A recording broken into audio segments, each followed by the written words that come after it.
Education impacts us differentially. And this is what's critical.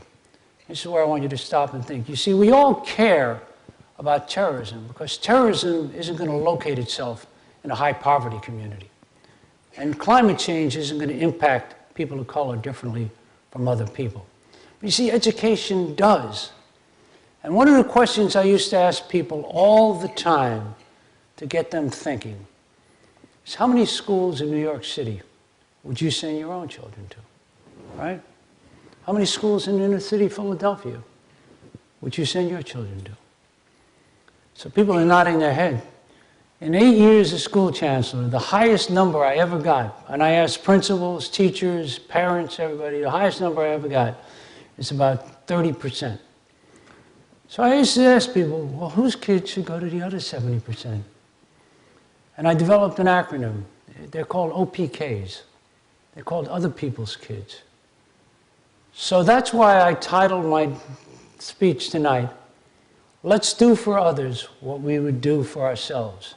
If your kid was stuck in one of those dead-end schools in New York or Chicago or Philadelphia, you wouldn't tolerate it. Indeed, if I gave you a kid in one of those schools, I assigned him or her to you tomorrow, you would insist that you get them out there and find a better opportunity. The kids with the greatest challenges, kids growing up in the toughest, most dysfunctional families oftentimes, kids with very little are basically getting the crummiest education. I've got schools in New York on the Upper East Side. For every vacancy we have, hundreds of teachers apply.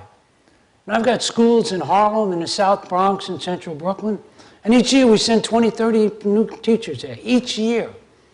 What kind of place is that to provide an education for kids? So what do I mean, to do for others what we do for ourselves? What I mean by that is we've got to fight for every kid. Other people's kids have got to become our kids because we have got to, as a people, champion their case. And it's a simple thing. What you wanted for your children is what we should want for every kid, and that is a good school. It's not rocket science. And when I say to you, 70% of the schools in New York, nobody would send their kids that I talk to. Gives you a pretty good idea of where we are systemically. And so that's why, when I became chancellor, I decided to send a powerful message, one the bureaucracy and frankly the unions and the politicians didn't like. I said our vision was children first. We were going to prioritize their needs no matter where we stepped on toes. And then we put a colon and said, a system of great schools, not a great school system. And that was saying to all the power players, you guys are systems players, but you know what parents and kids care about? They care about schools. And hold me accountable for increasing the number of good schools in New York City, because that's where people go to get an education.